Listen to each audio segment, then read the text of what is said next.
Hacerse adultos en Cristo. Catequesis de confirmación. Muy buenas tardes, amigos de Cristovisión. Me da mucha alegría poder estar de nuevo aquí con ustedes. Gracias a este canal de la Iglesia Católica, gracias al Padre Ramón Zambrano y su equipo de gente que nos permite llegar con la palabra de Dios a sus hogares, a las instituciones, para hacer lo que constituye la esencia de la Iglesia. La Iglesia existe para evangelizar. Los ministros de la Iglesia, los sacerdotes, catequistas, profesores de religión, tenemos en esta tarea bellísima nuestra principal ocupación, hablarles de Dios y tratar de que de esta manera ustedes hagan crecer su vida espiritual.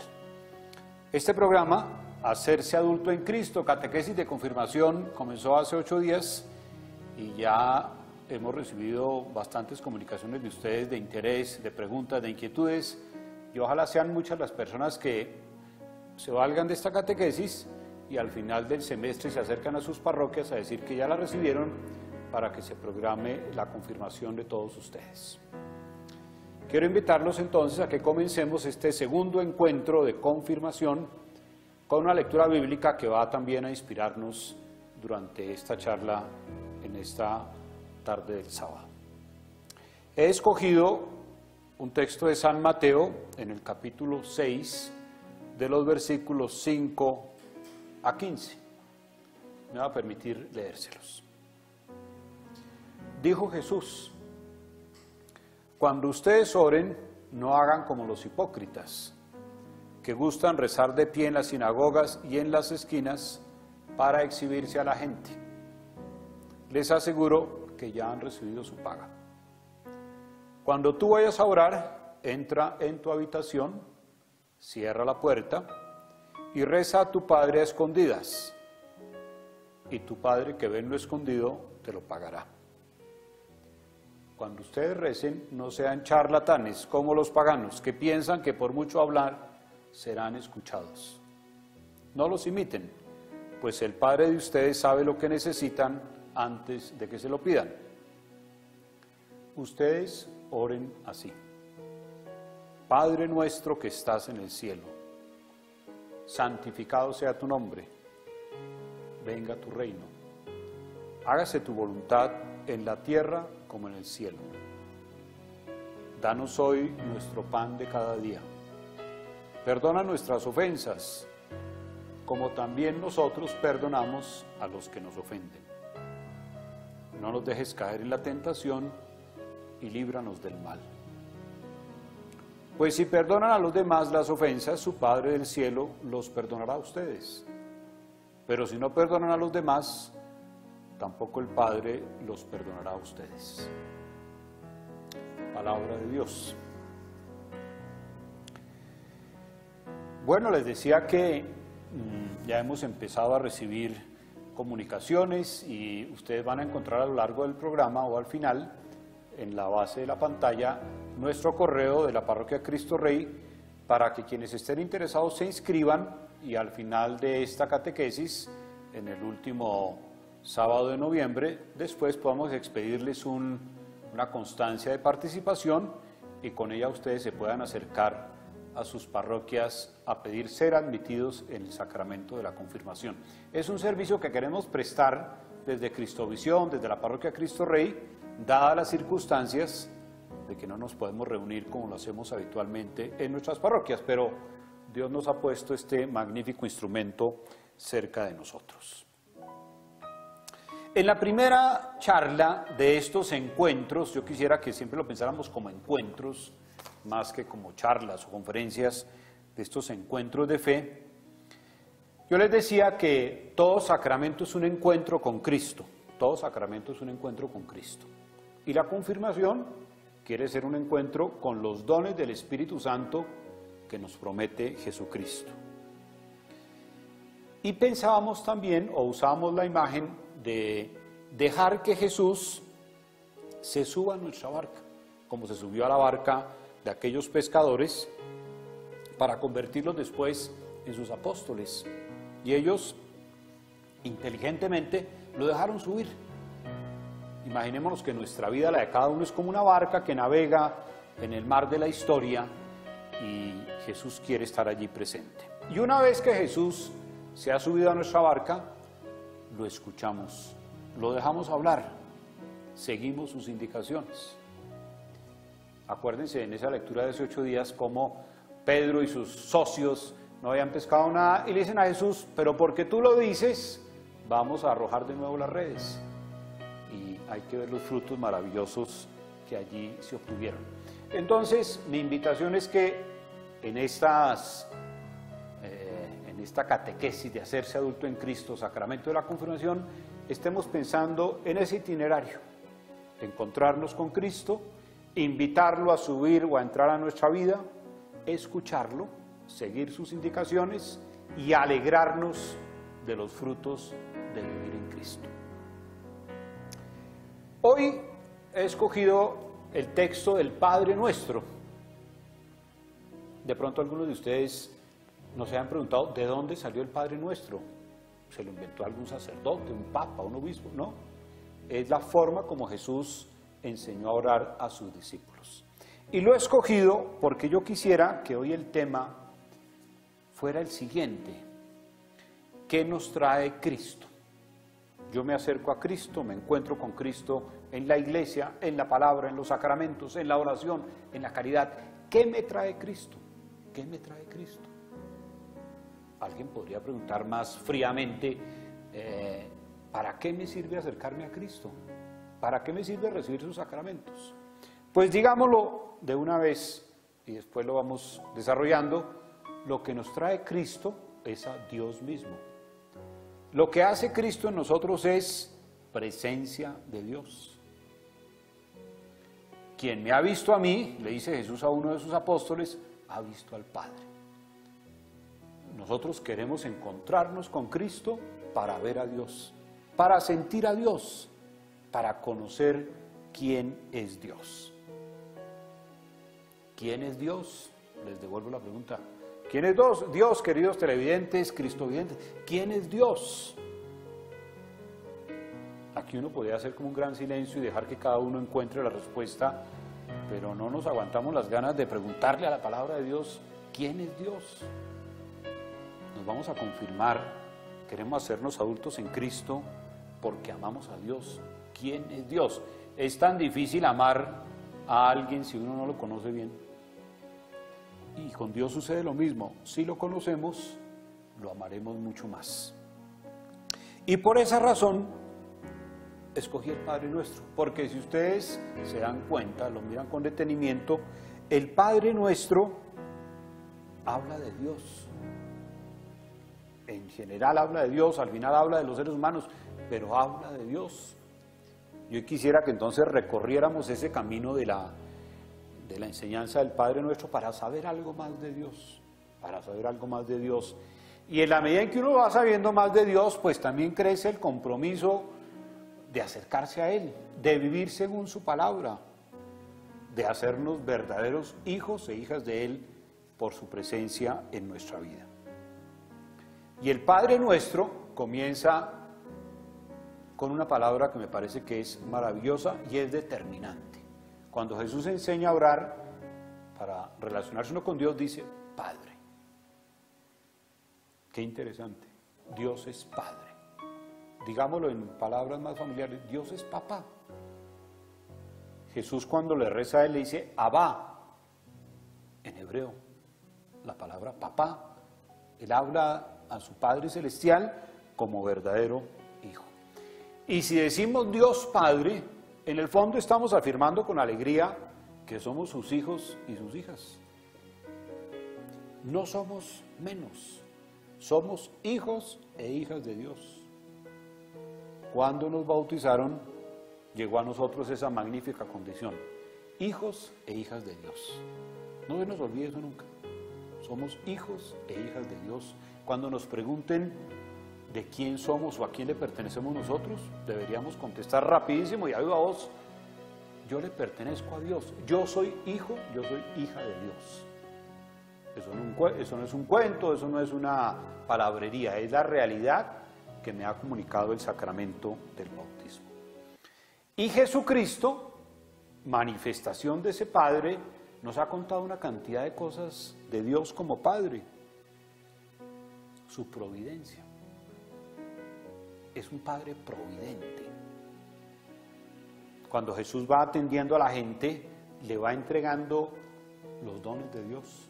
Cuando nos confirmemos, cuando reciban la confirmación, van a recibir ustedes los dones del Espíritu Santo, los dones del Espíritu de Dios. Como en el bautismo recibimos el ser hijos, como en la comunión recibimos el pan de Dios, como en la confesión recibimos el perdón de Dios a través de Cristo y de la Iglesia. Entonces, lo primero que nos cuenta el Padre Nuestro es que Dios es Padre, es Padre. Y lo segundo, en ese mismo sentido, es Padre Nuestro. Y por eso somos la familia de Dios, el pueblo de Dios, la iglesia de Dios. ¿De quién es la iglesia? De Dios. La iglesia es de Dios. La iglesia es de Dios. Qué cosa tan importante y tan grave. Porque quiere decir que todos los que somos bautizados y entramos a la iglesia, estamos en la tarea, en el deber de cuidar esa obra de Dios que es la iglesia. Es de Él. Es de Él. No es del Papa, no es de los obispos, no es de los sacerdotes, no es de nadie. Es de Dios y Él nos ha invitado a entrar a esa casa universal, la de los hijos de Dios. Y es un Padre cuya tarea permanente es, por ejemplo, como lo cuenta la parábola del hijo pródigo, salvar. Miren, y seamos muy claros todos, con gran humildad, pero con gran claridad. Todos, sin excepción, estamos continuamente necesitados de salvación. ¿De qué? Pues fundamentalmente del pecado, de la debilidad, de la fragilidad. A veces, inclusive, tienen que salvarnos de nosotros mismos, cuando somos un poco desatentos, descuidados, somos laxos para movernos en la vida. Hay un Dios que quisiera como cuidarnos un poquito más para que no enredemos la vida como no debe ser. Entonces, primera noción de lo que nos trae Cristo. Dios es Padre. Nuestra relación con Él ha de ser la de hijos, hijas, con su Padre. Y un Padre amoroso, que nos envió a su Hijo, a su único Hijo, para salvarnos. Quienes sean papás y mamás pueden inclusive afirmarlo con más fuerza de lo que yo lo hago. ¿Cuánto cuesta en el alma entregar un hijo? ¿O cuál padre o madre estaría dispuesta a entregar un hijo por una causa justa? Y Dios nos ha entregado a su Padre por nuestra salvación. Entonces, podríamos decir Padre misericordioso, Padre misericordioso. Bonito uno pensar que Dios es un Padre misericordioso, que me quiere, que me ama, que me cuida. Quizás podríamos decir que le duele que yo me aleje, que yo no lo atienda, que yo no le pare bolas, que esté como en otras cosas que no son las de Él. En segundo lugar, dice la oración, que estás en los cielos o que estás en el cielo. De vez en cuando le preguntan a uno, ¿dónde es el cielo? El cielo no es un lugar, es una forma de hablar de la realidad plena de amor. ¿Dónde está Dios? Nos cuenta Jesús, donde el amor es pleno, donde el amor es pleno. De vez en cuando uno oye que el esposo le dice a la esposa, cielo, la llama, diciendo, esa persona es la plenitud de mi amor, por eso le digo cielo.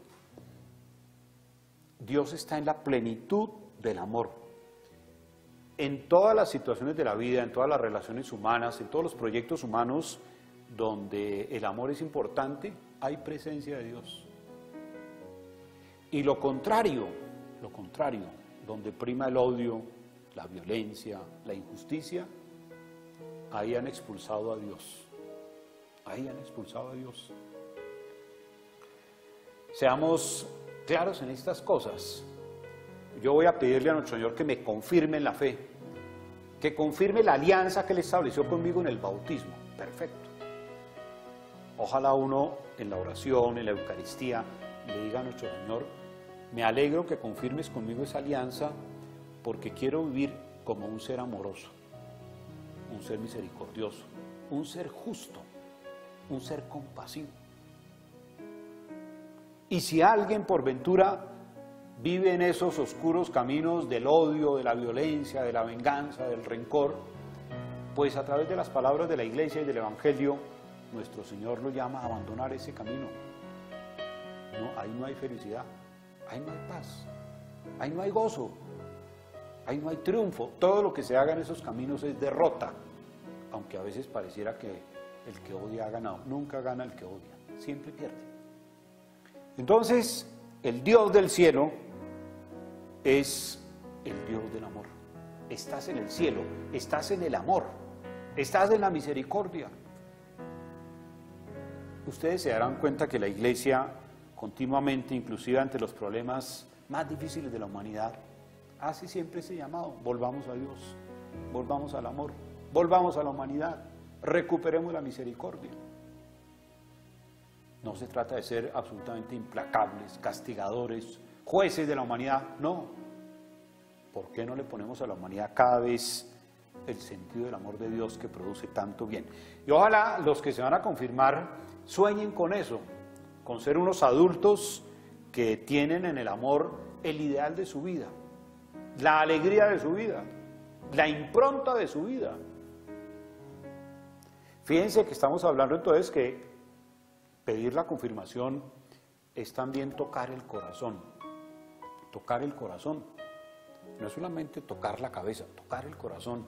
Activarlo mucho más para que podamos ser reconocidos como quienes vivimos en el amor, todos los seguidores de Cristo. En tercer lugar, el Padre Nuestro nos invita a santificar el nombre de Dios. Santificar el nombre de Dios.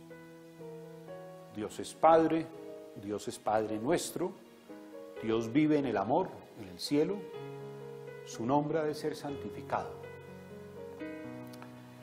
Piensen por un momento, mis queridos televidentes, en el nombre de ustedes. Fíjense que cuando nos llaman por nuestro nombre nos sentimos identificados, sentimos alegría, sentimos que somos alguien individualmente. Y pensemos a veces, cuando nos ponen apodos, alias, o nos llaman con un silbido, un chiflido, uno no se siente bien. El nombre tiene todo un sentido. ¿Cuántos de ustedes tienen nombres que los identifican en la familia, el grupo que pertenecen? El nombre tiene una importancia. El nombre de Dios con más veras. Tanto así que en el Antiguo Testamento, el judío piadoso no le gustaba pronunciar el nombre de Dios, le daba como cierto pudor. Entonces existe ese otro nombre, Yahvé, para no decir Dios. Esa es una enseñanza muy bonita. Ojalá nosotros creyentes, cada vez que vayamos a mencionar el nombre de Dios, nos diéramos cuenta de lo que estamos diciendo. Nos diéramos cuenta de lo que estamos diciendo. Hablar de Dios es hablar de la perfección, de la santidad, del amor, de toda la misericordia. Nunca debería estar en nuestra boca el nombre de Dios como una palabra más, como una palabra dicha de cualquier manera, como un vocablo que decimos sin precaución, no. Mencionar el nombre de Dios debería hacer estremecer nuestro ser. En nuestra sociedad a veces, seamos sinceros, a veces se habla de Dios por todas partes. Y se nos sale muchas veces el nombre de Dios de nuestra boca, pero a veces no es para lo correcto. Ni refleja la realidad, ni refleja buenos sentimientos. Son puras palabras. Una persona que se hace adulta en Cristo también entra en esa noción. El nombre de Dios es santo. Si yo lo pronuncio es en santidad. Si yo lo pronuncio es en reverencia. Si yo lo pronuncio es sabiendo la delicadeza de lo que estoy haciendo. Si yo lo pronuncio es porque me siento profundamente vinculado a ese nombre y a ese ser magnífico que es Dios. Santificado sea el nombre de Dios. Las cosas de Dios se santifican. Los bienes espirituales son santos. Nuestros sacramentos son santos. El bautismo, la reconciliación, la Eucaristía, el matrimonio, la confirmación, el orden, la unción de las realidades santas. Realidades santas. Qué bueno que uno tenga ese sentido de la grandeza de Dios, de la santidad de Dios, de la diferencia entre Dios y nosotros. Él es muy grande, muy santo y nosotros somos muy pequeños. Nuestra mirada hacia Él ha de ser siempre una mirada de humildad, de sencillez, pero que tiene también el encanto de que Dios mismo la puede hacer más profunda. Entonces, Jesucristo llega a nuestra vida y en primer lugar quiere contarnos y mostrarnos y revelarnos a Dios. Ya hemos dicho que el Padre Nuestro nos cuenta varias cosas de Dios. Insisto, Dios es Padre. Segundo, es Padre Nuestro. Dios vive, su atmósfera es el amor, el cielo. Dios es santo, es Él absolutamente santo. Acuérdense que en la Santa Misa, uno de los cantos dice, santo, santo, santo. Santo es el Señor. Una persona santa, ¿qué es? Alguien que ha participado muy cercanamente de la presencia de Dios en su vida. Dios es santo. Y después viene una afirmación que es maravillosa porque define un poco todo lo que es la obra de Cristo en nombre de Dios. Dice, venga a nosotros tu reino. ¿Quién es Dios? Un ser santo que quiere regalarnos su reino a los seres humanos, su reinado. Obviamente, ya lo vamos entendiendo, es un reinado de amor. Cuando uno le pide a la iglesia que le dé un sacramento como la confirmación, uno en el fondo está diciendo, yo quiero recibir el sacramento siendo adulto porque reconozco que lo mejor que le puede pasar a mi vida es que Dios reine en ella. Dios reine en ella. No podemos, no es lo correcto, darle a Dios un lugar secundario. No podemos darle a Dios un lugar circunstancial. Si buscamos a Dios, Él tiene que ser el centro de nuestro corazón. Si buscamos a Dios, Él tiene que ser el amo de nuestra vida. Y sobre todo, si buscamos a Dios, Él tendría que ser el que dirige nuestra vida. Vamos a ir a una pausa y ya volvemos a meditar qué quiere decir eso, que Dios dirige nuestra vida. Estás viendo Hacerse Adultos en Cristo. Catequesis de confirmación. Estás viendo Hacerse Adultos en Cristo. Catequesis de confirmación.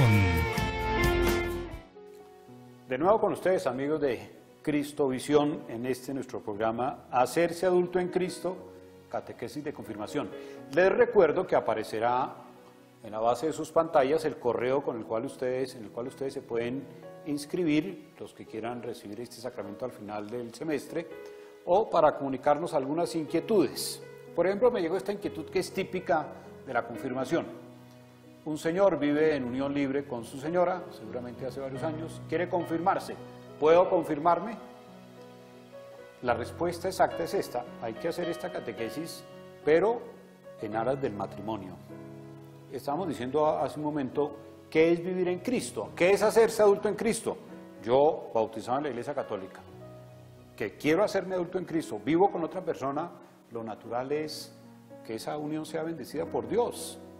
Hace 8 días hablamos de los peros que le ponemos a Dios. En nuestra sociedad hay mucho pero para el matrimonio por la Iglesia. Un primer pero es que los padres dicen que ponemos muchos problemas, pero a la larga ese no es el principal pero. Hay muchas historias, leyendas, como mala fama que tiene el matrimonio. Unas personas que ya llevan bastante tiempo juntas, ¿por qué no bendecir esa unión? Entonces se podría recibir la confirmación en aras de acercarme al matrimonio. Quien me pregunta eso, yo lo invito a que se encuentre con su párroco, le cuente la historia y que él los acompañe para que poco a poco vayan preparando esa unión matrimonial. Y podríamos aprovechar un tiempo como este, que no se pueden hacer grandes fiestas ni grandes aglomeraciones en las iglesias. Hay muchas personas que podrían santificar su unión en una ceremonia íntima, allá con su párroco, con un par de testigos, Lo que les está haciendo falta es la bendición, no es nada más. Dejemos de estar pensando que me voy a casar si tengo para una fiesta, para tomar aguardiente, para botar una cantidad de dinero. Por eso muchos matrimonios no se han realizado. Es una tristeza que las cosas de Dios, a veces pasa también con los bautizos y las nuevas comuniones, estén indefinidos en su aplazamiento porque hemos pensado en otras cosas que no son importantes. ¿Me puedo confirmar que vivo en unión libre? Sí, ese va a ser un paso para contraer matrimonio. Si no, quedamos un poco como en stand-by. Hacerse adulto en Cristo quiere decir tomar esas decisiones, vivir según la voluntad de Dios. Les decía que el Padre Nuestro entonces nos enseña que ese Dios es un ser que quiere instaurar entre nosotros un reino de amor. Y esto a veces suenan como palabras conocidas, sí, pero hay que repetirlas 1000 veces. Un reino de amor, un reino de amor. Sigan la vida de Jesucristo, léanse los evangelios y ¿qué encuentra uno? Un ser amoroso, preocupado del enfermo, del pobre, del hambriento, del que quiere perdón, del que quiere conocer la verdad. Ese es el reino de amor. Ese es el reino de Dios. Y yo me acerco a la confirmación en la bellísima ilusión de asumir también el reinado de esos valores. El primero de todos, el hacer que Dios sea lo principal en mi vida, que sea el rey de mi vida, que sea el pastor de mi alma, que sea la luz de mi vida, 24 horas. Dejemos de lado esa noción de un Dios dominical, o de un Dios de la tragedia, o de un Dios de la angustia. No, no, no. La presencia de Dios, como ha de ser toda presencia amorosa, constructiva, tiene su sentido si es permanente. Y ese es el reinado que Él quisiera instaurar en nuestro corazón. De tal manera que una persona adulta en Cristo alimenta dos amores, el amor a Dios, el amor al prójimo. Eso son como los dos pedales de la bicicleta. El amor a Dios, el amor al prójimo. Ahí vamos, ahí vamos. Si es uno solo, uno termina golpeándose, o se cae, o se enreda. Ambos amores. Qué maravilla uno pensar que Jesucristo nos propone eso. Es que si nos propusiera, no sé, unas cosas rarísimas, o nos propusiera azotarnos por las noches, o nos propusiera dormir colgados de un gancho, pues uno dice qué estupidez. Pero no, es el amor a Dios y el amor al prójimo. ¿Quién de nosotros no siente la alegría de eso? ¿Por qué siguió tanta gente a Jesús? ¿Por qué lo siguieron los apóstoles, las mujeres piadosas? ¿Por qué la Virgen María lo acompañó con tanto empeño, San José? ¿Por qué todos ellos lo siguieron? Porque reflejaba en su predicación y en sus acciones un profundo amor a la humanidad. Y después añade en el Padre Nuestro, fíjense que esto termina siendo un gran compromiso: hágase tu voluntad. Sí, Dios es ese ser que amorosamente, cariñosamente, quisiera que su voluntad se realizara en la vida de todos nosotros. Sí, no lo escondamos, eso es. Todos los días podríamos preguntarnos al amanecer: Señor, ¿qué quieres de mí en este día? ¿Qué quieres de mí? Que soy un joven de 15 años, que soy un joven de 20, que soy un joven adulto de 30. ¿Qué quieres de mí? Que soy esposo, que soy esposa. ¿Qué quieres de mí? Que soy sacerdote. ¿Qué quieres de mí?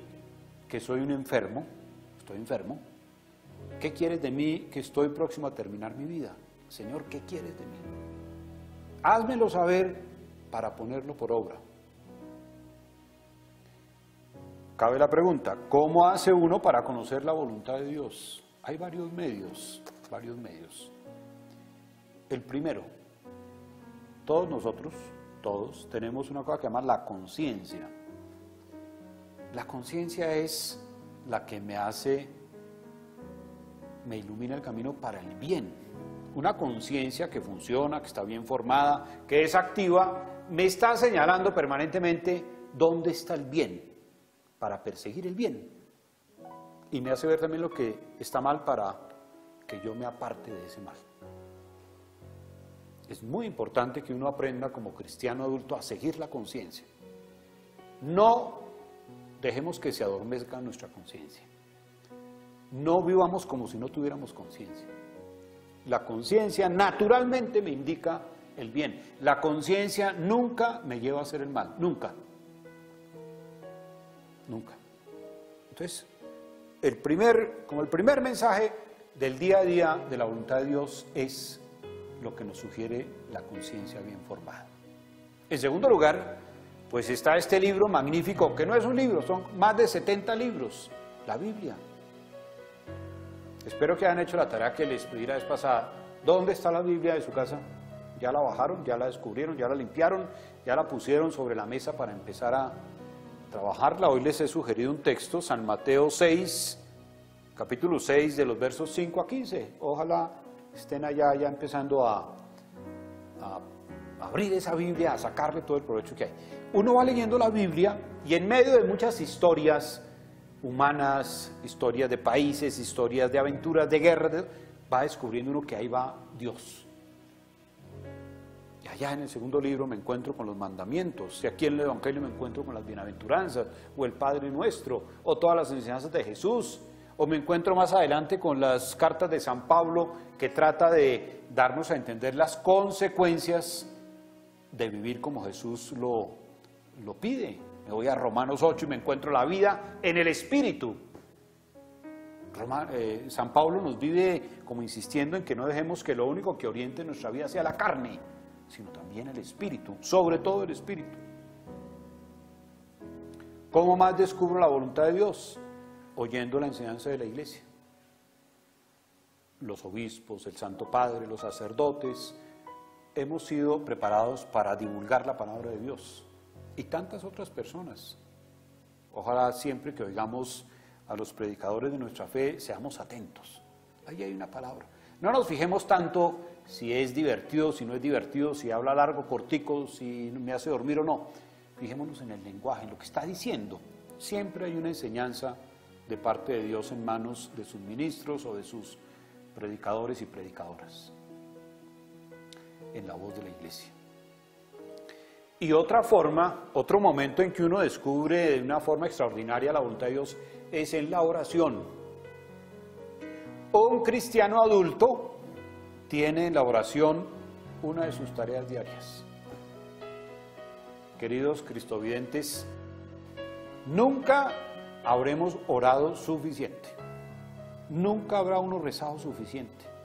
Nunca se habrá puesto uno suficientemente en las manos de Dios. Y es maravilloso cuando la oración se vuelve parte de la vida y casi que sin darse cuenta uno va viendo que se ilumina el camino. Van apareciendo las cosas de Dios al espíritu que se abre, a la mente que se abre, al corazón que se abre. Entonces, qué bueno que uno pudiera decir todos los días, estoy conociendo más la voluntad de Dios. Pero no solamente la conozco, sino que me pongo en la tarea de ponerla por obra. Aquí hay, lo mencioné la vez pasada, siempre hay un reto, ¿no?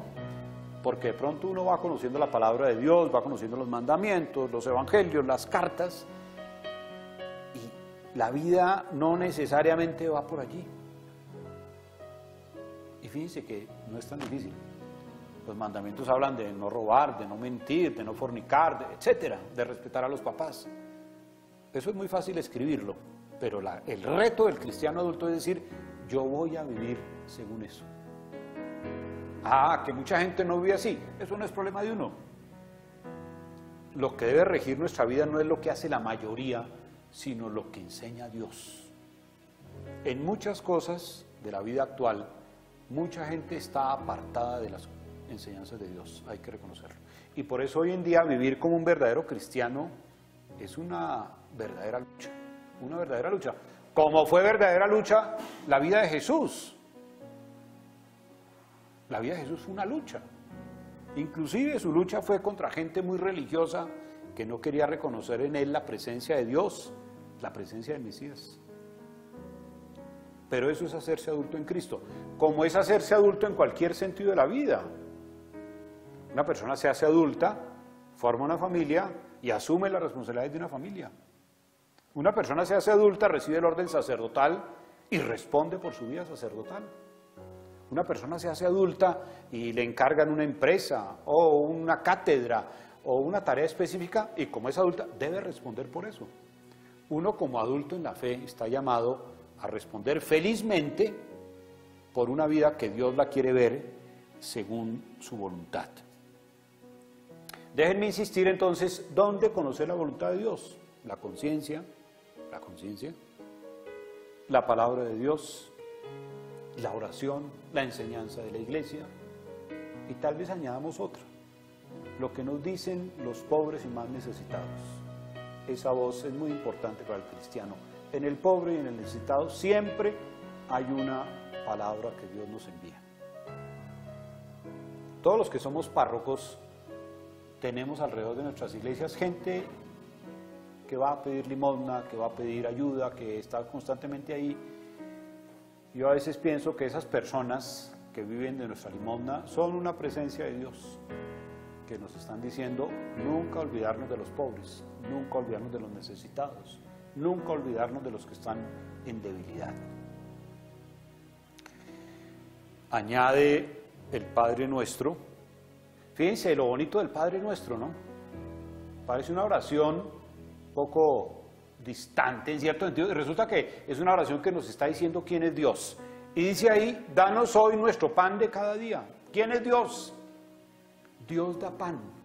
¿Se acuerdan del pasaje de Maús en que Jesús parte el pan y lo identifican? ¿Se acuerdan de esos discursos de Jesús diciendo, yo soy el pan de vida? ¿Quién es Dios? Es un Dios que nos da el pan de la vida. Y ese pan puede tener dos dimensiones, la dimensión espiritual y la dimensión material. Jesucristo no era un desentendido de la situación de la gente, de la situación de cada día. Alguna página del Evangelio nos cuenta que él miraba a la multitud y decía, son como ovejas sin pastor, y se puso a enseñarles. Y cuando los ve a veces ahí como tan abandonados, les da pan, les da peces, les convierte el agua en vino. Ese pan material hace también parte de las preocupaciones de Dios, que tengamos lo necesario para nuestro diario vivir. En estos días está sucediendo una cosa muy bonita a nivel de la iglesia, al menos aquí en Bogotá y seguramente en todo el país, con ocasión de esta cuarentena y que tanta gente está pasando necesidad. Yo quisiera un día contarles cuánto movimiento hay dentro de la iglesia llevando alimento a los pobres. Los bancos de alimentos, las parroquias, las instituciones de la iglesia repartiendo miles y miles de toneladas de alimento. El pan de Dios.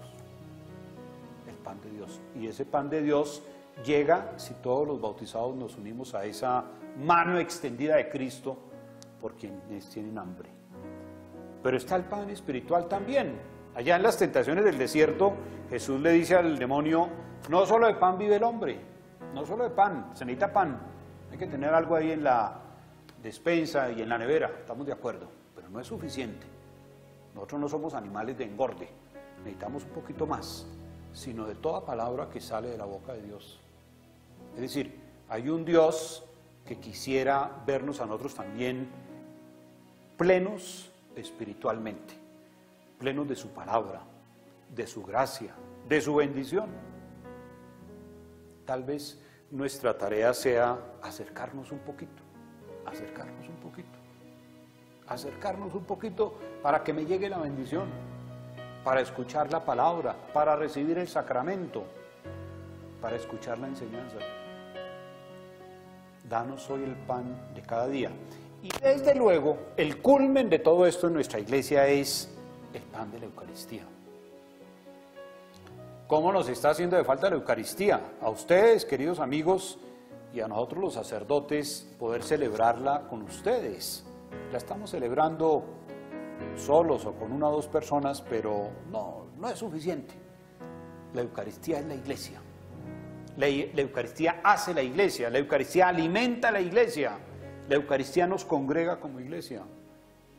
Una persona adulta en Cristo, atención, procurará que en su vida haya un espacio permanente, un lugar permanente para el sacramento de la Eucaristía. Otra cosa de hacerse adulto es que uno convierte su relación con Dios en una relación constante, regular, frecuente. Sí, frecuente. Nuestra misa dominical. Y hay muchísima gente que también participa en la Eucaristía entre semana. Hace parte de su vida. Bellísimo eso. Pero a veces también tenemos el dolor de mucha gente que nunca va a misa. ¿Cómo no ir a misa? ¿Qué es lo que sucede en la misa? Está el pan de la palabra, y está el pan de la Eucaristía. Es decir, ahí está Cristo en el sacramento. ¿Cuánto nos molesta cuando nos dejan plantados por ahí en una cita o en un compromiso? Ni siquiera una llamada, ¿no? Queda uno ahí debajo del poste, debajo de una luz, esperando que vengan por uno y no llegan. Se molesta uno mucho. ¿Cómo es que dejamos a nuestro Señor a veces plantado en nuestros templos? Y en Bogotá, déjenme decirlo, que es una ciudad absolutamente privilegiada respecto a templos. Sépanlo ustedes, Bogotá es una ciudad que tiene más de 400 parroquias, pero tiene fácilmente 1000 templos. Podríamos decir, el que en Bogotá no va a misa es porque no quiere. Ahí está Jesús en la Eucaristía, ahí está el pan de vida.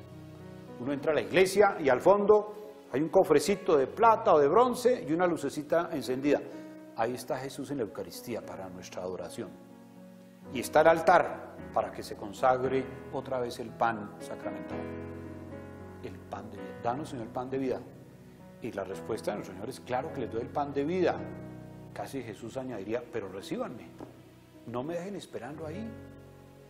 Un cristiano adulto tiene en la Eucaristía el pan de cada día. Entonces Dios da ese pan. Y añade el Padre Nuestro: perdona nuestras ofensas, porque nosotros también perdonamos a los que nos ofenden. ¿Quién es Dios? El Dios infinitamente misericordioso, el Dios que se goza en el perdón. Jesucristo en la cruz, viendo a sus verdugos, ninguna palabra de odio, ninguna palabra de retaliación. Mira a su Padre Celestial y dice: perdónalos. No saben lo que hacen, no saben lo que hacen. Dios del perdón, Dios del perdón. Esta mujer que le llevan para ser apedreada porque era medio sinvergüenza, y Jesús dice: yo no te condeno, vete, no peques más. ¿Cuántas veces se nos olvida pensar que cada vez que sentimos la experiencia del perdón, ahí está Dios? Y la haremos más potente aún si nosotros también somos capaces de perdonar, de perdonar. Queridos amigos, ¿cuántas cosas de nuestra vida se podrían solucionar rápidamente si fuéramos capaces de perdonar? Pero a veces el corazón se vuelve como un archivo de malos pensamientos, de ganas de venganza, de chismes, de cuentos. Entonces el perdón no aflora. El perdón logra una cantidad de frutos que a todos nos hacen bien. Todos necesitamos perdón, todos, porque todos alguna vez nos hemos equivocado. Y todos estamos en capacidad de perdonar. Vale la pena hacerlo. Por graves, por dolorosas, por profundas que sean las heridas. Nuestro país no necesita perdón. Mientras no haya un perdón grande, seguiremos en estas tensiones que nos agobian permanentemente. Y al final, dice el Padre Nuestro: no nos dejes caer en tentación, líbranos del mal. Que me hace pensar una cosa bellísima de Dios. Dios es nuestro protector. Nos protege contra la tentación, nos protege contra el mal. Necesitamos la protección. En muchas de nuestras casas, en nuestras oficinas o en negocios hay rejas, hay alarmas, hay alambres, hay luces. Nos estamos protegiendo todo el día. Ni se diga cuánto nos protege Dios, pero insistamos si le decimos a Dios: ven a mi vida, dame tu palabra, te recibo los sacramentos, inspírame la oración, dame a conocer tu voluntad, que la quiero conocer. Y ese Dios se va volviendo el compañero de vida que nos hace feliz la vida. No nos dejes caer en tentación. Y si uno, por casualidad, descubre que tiene ciertas debilidades, cierta tendencia a equivocarse o a meter la pata, pues con más veras uno: Señor, ayúdame en este campo X o Y o Z, donde yo soy un poco débil. Señor, protégeme un poco, porque cada vez que entro en estos temas o en este lugar o me encuentro con estas personas o con este pensamiento, podría complicárseme la vida con cosas equivocadas. Protégeme, Señor, protégeme que me refugio en ti, dice el Antiguo Testamento. El Señor es mi baluarte. Cuando estemos ante situaciones que nos puedan inducir al mal, queridos amigos, como adultos seamos capaces de decir: Señor, protégeme, ilumíname, dame tu gracia, cúbreme con la sangre de tu Hijo, porque hay peligros para el alma, hay peligros para mi conciencia, hay peligros para mi corazón y no quiero perderme. Bueno, se nos va terminando el tiempo y yo quería hoy que hubiéramos conversado, como lo hemos hecho, sobre este tema. ¿Quién es Dios? Porque Cristo viene a traernos a Dios, a revelarnos, a mostrarnos a Dios. Entonces la segunda pregunta hoy era: ¿quién es Dios? Y nos hemos valido de la oración del Padre Nuestro para encontrarnos con una imagen bellísima de Dios que es muy atractiva. Yo no sé si alguien tiene una imagen que no sea atractiva de Dios. Piensa algunas cosas de Dios que no son bellas. De Dios hay que pensar siempre bellamente para acercarnos a Él. Y vale la pena acercarse. Y vale la pena dejar que se acerque, como hemos dicho, que se suba a nuestra barca, nos enseñe, nos bendiga, nos corrija un poco el rumbo, nos dé lo que necesitemos para navegar la vida en su presencia. Terminemos pues esta conversación con una pequeña oración para que nuestro Señor siga orientando la barca de nuestra vida y lo podamos conocer. Señor Dios nuestro, nos alegra saber que eres Padre para nosotros. Nos llena de paz saber que velas por todos. Nos sentimos felices al saber de tu deseo de perdonar todo pecado. Nos llena de gozo saber que quieres liberarnos de todo mal. Nos alegramos de hacer parte de tu reino y te pedimos que pronto llegue a nosotros. Amén. Hasta una próxima ocasión. Me alegra haber estado con ustedes.